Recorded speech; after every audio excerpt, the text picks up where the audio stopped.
জয় জয় রঘুপতি রাঘব রাজা রাম পতিত পাবন সীতারাম।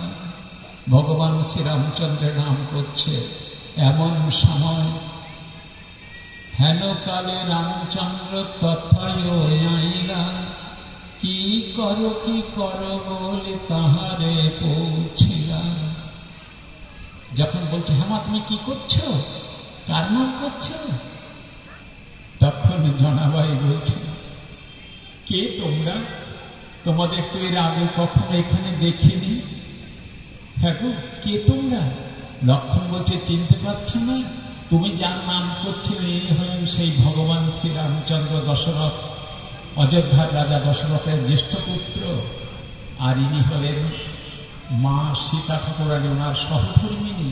আর আমি হলাম ওনাদের দাসানুদাস, ওনাদের সেবক। সঙ্গে সঙ্গে জনাবাই ষষ্ঠাঙ্গে প্রণাম করে বললেন, গুরুদেব গুরুদেব, তোমার কথার সত্যতা আজকে প্রমাণিত হয়েছে। উনি এসেছেন, কিন্তু আমি বসতে দেব কোথায়? আমার তো দেওয়ার কিছু নেই। তখন তাড়াতাড়ি কি করেছেন মা, ভগবান ভক্ত যখন ভগবানকে পায় তখন কি তার আর কোনো সাধারণ জ্ঞান দিগ্বিদিক জ্ঞান থাকে? উনি তাড়াতাড়ি নিজের যে পরিধানে কাপড়টি ছিল খানিকটা টান দিয়ে ছেঁড়া কাপড় তো টান দিয়ে ছিঁড়ে দিয়ে পেতে দিয়ে বলছে, দয়াময় কৃপা করে যখন এসেছে এই অভাগীদের কুটিরে একটুখানি বিশ্রাম করে এখানে একটু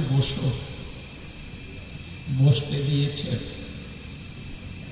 দিয়েই ভাবছেন যে একটু চরণ দুটো ধুইয়ে দেবো, কিন্তু জলটা কোথায়? তো জল আনা রয়েছে, আগের জল, তার মধ্যে না অনেক পোকা টোকা জন্মে গেছে। বলছে এই জল দিয়ে তো আমি প্রভুর চরণ ধোয়াতে পারবো না। এসে নয়ন জলে কাঁদছে, চোখের জলে পাধু চরণ যুগল ধুইয়ে দিচ্ছেন। জিজ্ঞাসা করছেন, মা তুই কাঁদছিস কেন? তা বলছেন, না আমি কাঁদিনি, আমি তোমার চরণ যুগল রাঙা চরণ ধুইয়ে দিচ্ছি। তো তোর চোখের জলে চরণ ধোয়াচ্ছিস?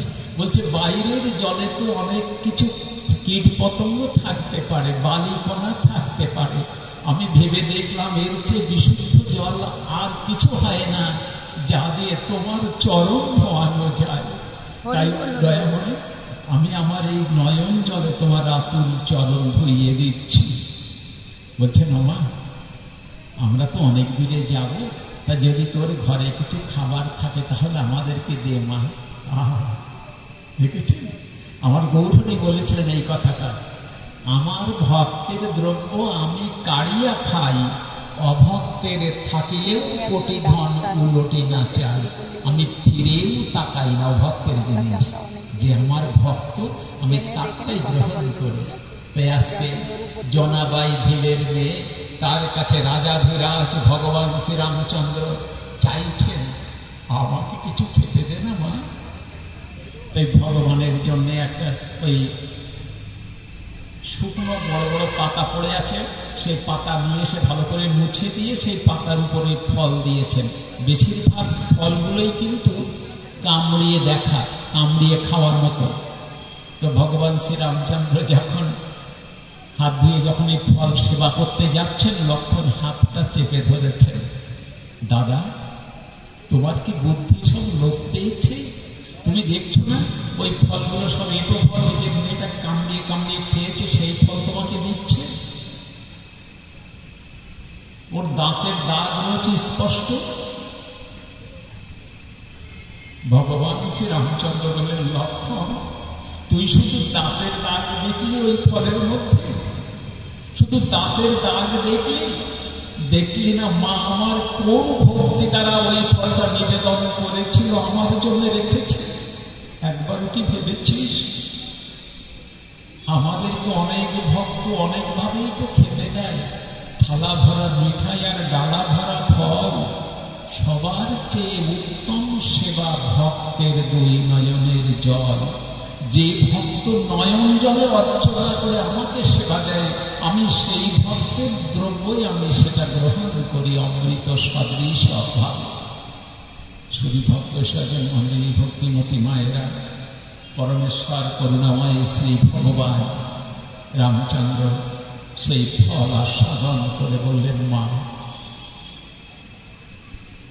মা বল, কি তোর বাসনা, কি চাস তুই আমার কাছে?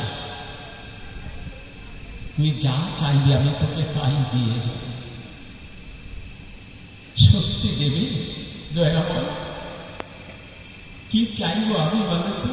আমি তো কিছু বুঝতে পারছি না যে কি চাইব। তবে একটা কথা কি জানো তো, একটা গ্রাম্য ভাষায় আছে, কাঙালকে কখনো শাকের ক্ষেত দেখাতে নাই। শাকের ক্ষেত কাঙালি যদি দেখতে পায় তাহলে সে কিন্তু একবারে শুধু শাক তুলবে না, গোড়া শুধু তুলে নিয়ে চলে যাবে। রাধে রাধে রাধে। দয়াময়, সত্যি যদি কিছু দিতে চাও তাহলে একটু আশীর্বাদ করো। কি আশীর্বাদ? আমি যতদিন পৃথিবীতে তুমি আমাকে রাখবে ততদিন আমি যেন আমার গুরুদেবের বাক্য যথাযথভাবে পালন করতে পারি। আর আমার যখনই ইচ্ছা হবে তোমাকে দেখবার, তুমি কথা দাও, তুমি যেখানেই থাকো, যত দূরদেশেই থাকো না কেন, তোমার এই মোহনীয় ভুবন ভোলানো রূপ নিয়ে এসে তুমি আমার সামনে দাঁড়াবে, আর আমি তোমার ওই চরণ যুগল আমার নয়ন বাড়ি দিয়ে ধৌত করে দেব। মা, এই যে বড় কঠিন কঠিন কথা তুই আমাকে শোনালি। হে দয়াময়, তোমাকে সবাই বলে তুমি নররূপী নারায়ণ। হরে কৃষ্ণ। মা, ভগবানের নারায়ণ নাম কেন জানেন তো? নারায়ণ নাম কেন? নর যোগ অয়ন। অয়ন মানে আমরা জানি মুখ, কিন্তু না, এখানে ভাগবত কি বলছে? অয়ন মানে হচ্ছে আশ্রয়। নর যোগ আশ্রয় মানে যিনি নরের আশ্রয়, অর্থাৎ জীবকুলকে যিনি নিজের মধ্যে আশ্রয় দিতে পারেন, তিনি হলেন পরমেশ্বর পরম পুরুষ ভগবান নারায়ণ। তিনি হলেন বিষ্ণু। সেই নারায়ণ বললে, মা আমি চেষ্টা করব না। শুধু চেষ্টা করব বলে একটু ফাঁক থেকে যায়, তোমাকে কথা দিতে হবে। না না, অন্য সময় না আসতে পারলেও দুঃখ নেই, তবে একটা দিন তোমাকে আসতেই হবে। কবে? যেদিন এই পৃথিবীর মায়া কাটিয়ে আমি যেদিন ভব পারে চলে যাব, সেই দিন আমি যদি তোমায় ডাকতে ভুলেও যাই, ওগো করুণাময় তুমি দাসীকে ভুলো না। তুমি কৃপা করে সেদিন এসে তোমার ওই চরণ তরিতে তুলে নিয়ে আমাকে তুমি পার করে দিও দয়াময়। হরি বল হরি বল। শুধু ভক্ত স্বজন মণ্ডলী, আমাদের এই যে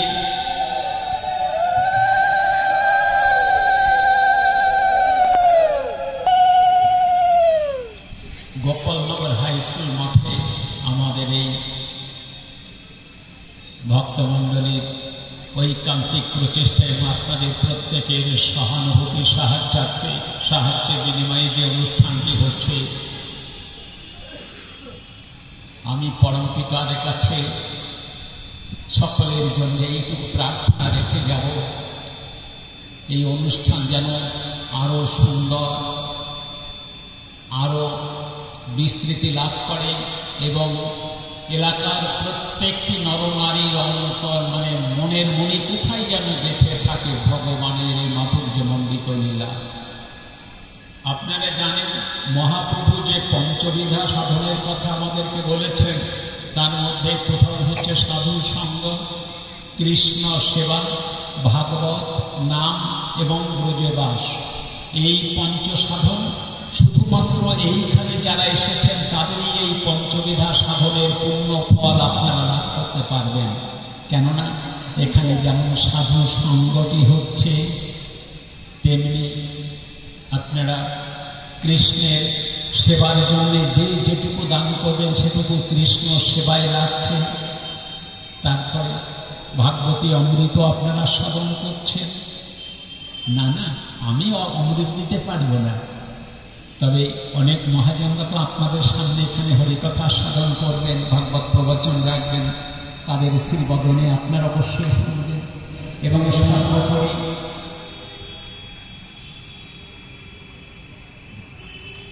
সর্বোপরি যে নাম রসসুধা, কলিজীবের সাধন ভজন মধুর হরি নাম সংকীর্তন ভাগবতে উহা কয়, করো সদা সাধু সঙ্গ, হৃদে হবে প্রেম তরঙ্গ, চিত্ত হবে তোমার নিত্যানন্দময়।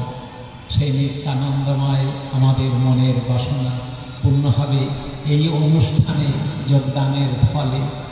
তারপরে আর কি হবে না, ব্রজে বাস, সর্বাপেক্ষা শ্রেষ্ঠ সাধনা ব্রজে বাস। আমার মহাপ্রভু বলেছিলেন, বৃন্দাবনে তোমাকে যেতে হবে না গো, বৃন্দাবনে তোমাকে যেতে হবে না, তুমি এমন কিছু করো যাতে বৃন্দাবন তোমার বাড়িতে চলে আসে। রাধে রাধে। সেটা কি বললেন? কেন? 10 5 7 মিলে ঘরেতে বসিয়া কৃষ্ণ নাম করো সবে হাতে তালি দিয়া। যেখানে হয় সাধুগুরু বৈষ্ণবের শুভ আগমন, যেখানে হয় প্রভুর মধুর গুণানুগুণ সংকীর্তন, সেই স্থানিত হয় মধুরাগতি মধুর বৃন্দাবন। আজকে আমাদের এটা নব বৃন্দাবনের সৃষ্টি হয়েছে আপনাদের সকলের শুভ প্রচেষ্টায়। আসুন আমাদের এই হরিবাসরে আমরা আজকে রাধারানীর কাছে, আমার কলিযুগ পাবনামতা দয়াল বিকাই চাঁদ এবং আমার গৌর সুন্দরের কাছে প্রার্থনা রেখে যাই, ওগোদয় আমার কলির দাবদাহে আমরা প্রায় প্রত্যেক মানুষই মানসিকভাবে বিপর্যস্ত হয়ে গেছি। তবে দয়াময় তুমি করুণা করে আমাদেরকে এইটুকু শক্তি দিও, আমরা যেন সমস্ত অশুভ শক্তিকে দূরে সরিয়ে রেখেও তোমার ভক্তের সঙ্গে মিলিত হয়ে তোমার গুণকীর্তন দ্বারা আমরা আমাদের মানব জীবনকে সার্থক করতে পারি। এই প্রত্যাশা রেখে আপনাদের সবাইকে সশ্রদ্ধ প্রণাম জানিয়ে এবং আপনাদের আগামী দিনকে আরো সুন্দর সার্থক হোক, আপনাদের জীবন পরিপূর্ণ কৃষ্ণ রসে পরিপূর্ণ এই প্রত্যাশা রেখে আপনাদের সবার শ্রীচরণে সশ্রদ্ধ প্রণাম জানিয়ে আজকের সংক্ষিপ্ত ভাগবতীয় কথা আমি এখানেই বিশ্রামে রাখছি। পরবর্তী অনুষ্ঠান আপনারা আস্বাদন করবেন।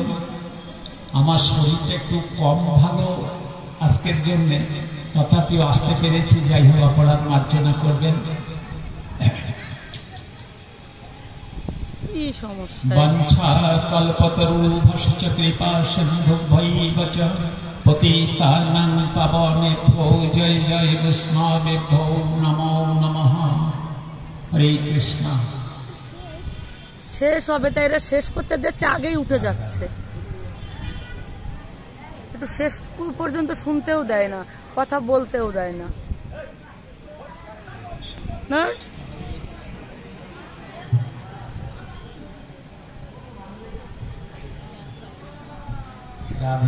আমার শরীর আজকে ভালো নেই গো, খুব। হরে কৃষ্ণ হরে কৃষ্ণ, জয় রাধেশ্যাম জয় রাধেশ্যাম। হ্যাঁ,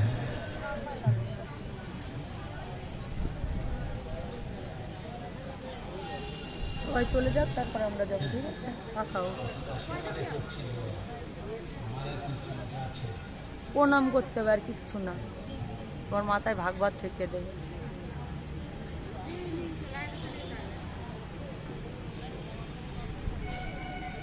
হরে কৃষ্ণ। আমার আজকে শ্রী রামনবমীর পুণ্যলগ্নে সবাই একটু ভগবানের নাম তো রাম নাম তো করতে হবে, তাই সবাই একটু হরে কৃষ্ণ হরে কৃষ্ণ কৃষ্ণ কৃষ্ণ হরে হরে, হরে রাম রাম রাম রাম রাম হরে হরে। ধর মোবাইলটা ধর, হরে কৃষ্ণ হরে কৃষ্ণ কৃষ্ণ কৃষ্ণ হরে হরে হরে রাম রাম রাম হরে হরে হরে কৃষ্ণ কৃষ্ণ কৃষ্ণ হরে হরে হরে রাম রাম রাম হরে হরে। সবাই ভালো থাকবেন, সুস্থ থাকবেন, মনের আনন্দে থাকবেন, আর সদা সর্বদাই নাম রসসুধার মধ্যে ডুবে থাকবেন, তাহলে ভালো থাকা যাবে। হরে কৃষ্ণ, জয় রাধে।